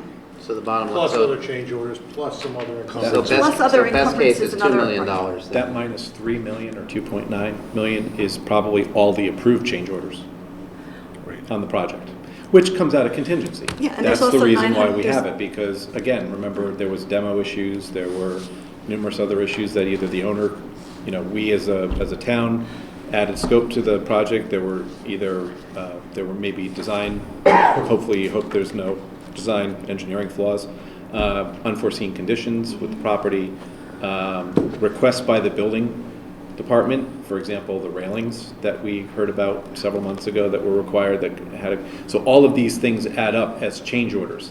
It's not necessarily a bad thing because we planned for them, but that's what that 2.985 is the approved change orders. Nothing that's not approved, everything that's not approved yet by the building committee is not shown here yet. And there's Because also it's not financing approved, costs that's period. available that we will expend some of. So of the budgeted $92.2 million, then based on, correct me if I'm incorrect, the best case we're looking at right now is 90 to 91 million is going to ultimately cost us? I really am not the, Okay. I can't answer that. I can Okay. only tell you what we've, Okay. the building committee does an excellent job of Okay. monitoring their budgets. Okay. So this is where proposed draft one. No, it's not even a draft. It's what we've We're expended. never going to get a It's what- draft an two update. either It's now. only what It's an we've update. expended It to shows you date. how much more complicated it is. Which is why Sheila has not passed these out over the past 2 years. Because the earlier we were in this process, the more complicated it would have been to try to get a handle on it. I thought that 6 lines would be fairly Right. simple. No, this is a very good report. This is Yeah, usually I think what it's the Board of no, Finance it's- would it's get, quite or helpful. Building Committee would get, but Shows they us have it that down out. to Yeah, one thank you side. for doing It's good. Good. Yeah, thank you. Thank you, Sheila. Have they handled that whole body of cleanup stuff? They've got their arms around that number. Yeah, everything's In the demolished area and so forth. Oh, yeah, it's completely. Because that was a great wild card for a while. All right. 6. Item 6, receive and take action on tax collector's recommendation of uncollectibles to be transferred to the suspense list. Deb Milano, our tax collector, has proposed that because of the deemed uncollectible nature of certain taxes, that they be moved to suspense. That doesn't mean we're forgiving them. We are suspending them, some of which, when people decide to register motor vehicles or something like that, we may get satisfied. So what we're looking to do, this is for year 2012, personal property in the amount of $10,117.99. Motor vehicle for 2012, $18,224.25. And motor vehicle supplemental, $3,579.18, for a total to be transferred of $31,921.42. Is there a motion? I have a question first. Certainly. Do we know, so this is 4 years later, is this something you guys do every year? Here we go. And is the number usually about this amount? It's right around that number. 2010 and 11 and years past? Yeah. And when it goes into the suspense account, what is the balance of our suspense account now? Sheila, what do we have in there? The audit, it doesn't mean it's uncollectible by any means. No, that's where I'm going with it. At what point does it roll into uncollectible? Is there? a point It's in not, time? it doesn't become uncollectible until after 15 years. Okay, and I looked through a bunch of these, and many of the companies and people in here I know are still in town, doing business, living here in town. There's a lot of names that we all recognize in here. I always check to make sure mine is not. Exactly. So that begs the first question is, I'm sure that somebody's done their job, but why are we unable to, do we have no ability to place encumbrances or liens on anything? Done on all of those properties, if it's real estate. If most of these are personal They're- motor vehicles, would be probably a Yeah. little more problematic. We also have many of them, because there were some larger ones that I actually asked the tax collector about this morning, and they're with a collection agency. Okay. So that, okay, so we don't, They first go to the marshal, right? They first go to the marshal. I They think they're going to the collection agency first right now. There's a large one, a diagnostic firm. I guess they have closed and ceased business operations in Guilford, and they're with the collection agency. That was the first one I questioned. So we'll stand in line and back. so we don't sell these off. I asked this question about our property, real estate taxes, if we sold these off to people, okay. Good. Okay, is there a motion to approve the amount? So moved. Second? Second. Any further discussion? Call the question, all in favor? Aye. Carries. Committee reports. Mike, is there anything else that we didn't talk about on the high school building committee? I would. I think it's more of a PSA than anything, and more for the viewing public. Okay. Just for complete transparency regarding the turf field, so everyone knows what's going on, I want to reiterate that the Guilford High School Building Committee is completely in charge of the spending of the money for the project, and that does include the turf field, whatever we end up doing with it. I did want to indicate I was going to say something about the budget. I guess we don't have to do that because we received the report. Thank you, Sheila. Just about the installation of Field 4, and this is, again, public knowledge on the High School Building Committee website, and I believe it's even on the social media site on Facebook. An RFP was issued for Field 4, and at the June 7th special meeting of the Building Committee, they are going to review the bids and various options for the artificial turf and natural turf field options. They'll make their decision by the June 14th regular meeting. It is intended the field will be installed this summer with completion by early October. I'm letting the public know that, so if they do decide to like to attend that meeting, I don't know about public comments and how that works. Usually the first meeting of the month, they have 2 meetings usually a month. The first meeting is public comment allowed, and then the other one's a workshop, so the public comment would not be allowed. Public's always welcome, just public comment may not be on the agenda. And Mike, they're considering different infills Yes, other than just crumb rubber. correct. So the decision hasn't been made. That's still a possibility. No decision has been made, But they're and they gonna- may even decide to go to a natural turf field. What is a natural turf field as opposed to Grass. a natural field? Grass. So Just it's not grass. a turf field, it's a natural field. So that Natural turf is grass, yeah. Right, so that would be what everybody who's against the turf field would be hoping they would do. So correct me if I'm wrong, but my interpretation of that is that the Standing Building Committee has, Guilford High School Building. Guilford High Sorry, School I Building want to make Committee sure it was corrected. has taken it upon themselves to address the concerns of those against the turf field, and I may be not speaking accurately, but are going to check the pricing of doing a natural field and at least consider that as an option. Is that correct? It is my understanding that this was always going to be the process, that they were going to go out to RFP for this. It wasn't. I wasn't to aware all of that. I those was that under were the against- impression that it that are was against going to be artificial turf an field. artificial turf field, but, I hate to say that, but I believe that that is the case, that they were always intending to go out for options on the turf field. Linda, I don't know if you want to. So, and then they still have, a little ways to go. Look at the RP, look at the costs, and see what comes back. That's all. Thank you. Thanks, Mike. Old business? New business? I have one thing I would, maybe a moot point, we'll find out tomorrow with the vote coming up.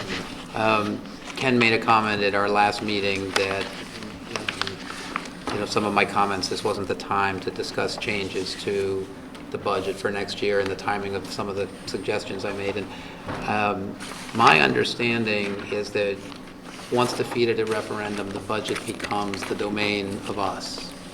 And that being said, I would respectfully ask the chairman that in the event that the budget is defeated again, that you entertain the possibility of having more than one meeting with this board. I think ideally we would have a meeting that you could invite whomever you want, whether it's Board of Finance, Board of Ed, and ourselves, or just ourselves, where we could discuss some of the changes that I've talked about. Maybe if it goes down again, other people will have other ideas on how we might reduce the budget and what the right amount of reduction might be to make everybody happy. But I do think that the way in which we did it the last go-around was not ideal from my perspective, and that we really didn't, as a group, we didn't discuss changes. Numbers were presented to us that were dictated by respectively the Board of Selectmen and the Board of Ed. And my understanding and belief is that we should be the ones driving the process.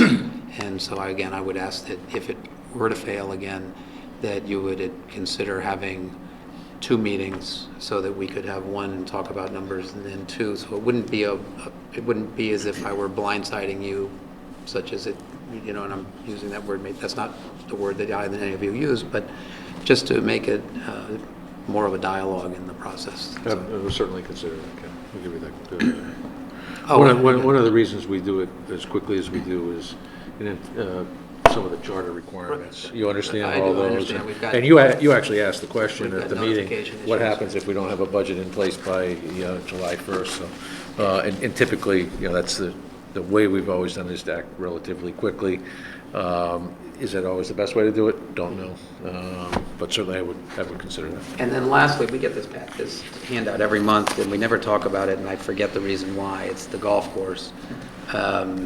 I don't know whether we're supposed to talk about it, whether we're supposed to recommend that it get, now that... Ken hasn't said anything in the last 2 months. In fairness, he just asked me. And I see the we numbers, missed it during and to it. me, I just don't understand how we have utility bills in January, February, and March, the place is closed. I've asked that question before. I look at the number of rounds now, if you look at the back page, I can't make the numbers work. I assume that these numbers on the left hand, I'm looking at page, the weekly cash totals for the month of April summary, for the rounds played and the fees that we collected. And I think that the numbers on the left are what a greens fee should be. Weekday non-resident, $14. Weekday adult, $15. A junior's $11. A weekday resident is $13.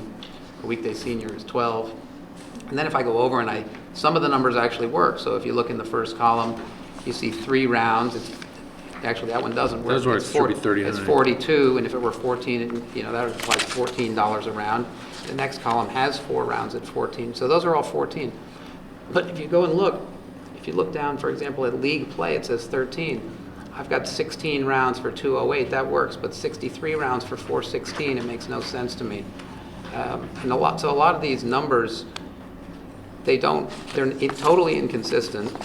I see 10 rounds is $140. If you go through and do the math on them, it doesn't make any sense. So I come up with $8,300 in revenues for 597 rounds. That works out to just under $14 a round. If I look at league play, I see 99 rounds for $832. That's less than $9 a round. I don't get it. Are there members that are going in there? So if there are members that are playing, that should go in a member line, and we should know how many paying people. But if you get your calculators out and look at these numbers, they don't add up at all. So there's that I'm curious about. The utility bills, again, it just baffles me why we pay electricity, $2,900 for electricity for the first 3 months of the year. That's just ridiculous. And it's not an annualized thing. Heating of $500, it's a shack that's closed, for God's sake. Telephone of $1,600? No. I just don't get it. I just don't get it. I don't know whether it's the loss leader for some other thing or something, but to me, it makes no sense at all. If we have specific questions on the accounting, I think that falls within Sheila's I'll be happy bill. to answer your questions. I will take. We don't have to do it I'm now, not going to but- take the Right. calculator Yeah, out. let's I will not- check the spreadsheet, make sure the Right. formulas are accurate, and I'll be happy to give you detail of all the line items. Yeah, we don't need to waste everybody's time now. My first question is, are the entries you have on the sheet updated to reflect the most recent rates that the Golf Commission They just went up. implemented? I hope so, because this report actually comes from the golf course. Right. I will check it and make sure that it's completely accurate. Just a second, head down. Weekday non-resident senior says 14, but if you do the math and multiply it times 4, 60 divided by 4 is 15, and I think it might just be a matter of that. But some of the numbers work. If you'll go through across, some but work, if you and keep then going if down, you go, yeah. it doesn't, Yeah. it's not consistent. 14. All right, Sheila, you'll take a look at it. I'll be happy to check it. Thank you. And then in terms of your question of the loss leader, It is a loss leader. It is a loss leader. Yeah, and that's And- fine, but it doesn't and- have to and lose let me- as much, let me doesn't have to intro- lose as much as it does, Right. and are we accounting for it? right, and let me introduce you to the guy who has never believed it should be a loss leader, because he remembers Mr. Meiselman telling not only him, but the rest of the community that this was a Generated moneymaker. Tremendous amount of money. Well, I don't know why we can't roll it into Park and Rec. now that we're not- Well, That's part of the larger discussion. It really yeah, is. there is an ongoing discussion as to the future structuring. Do we need a of this. full-time employee over there, or should it Yeah. be part-time? There are a lot of things I think you Yeah. could talk about with regard to that. Also, I agree with you, and I'm glad that this is being raised by another voice. The part-time salaries were up 33%. Does that mean we have more people working? Are they working longer hours? Those are questions for the Board of Selectmen and the Finance Office. I will answer that as well. There- there's- Okay. Anything else under new business? Am I at liberty to pass out this, Sheila, this list of the sidewalk work? Yes, that was, Oh, is this the cost of sidewalks? Well, no, it's the list of the sidewalk works. Oh, because somebody asked. It's phase We one. were told we were going to be given a list of the, We got a list of the projects.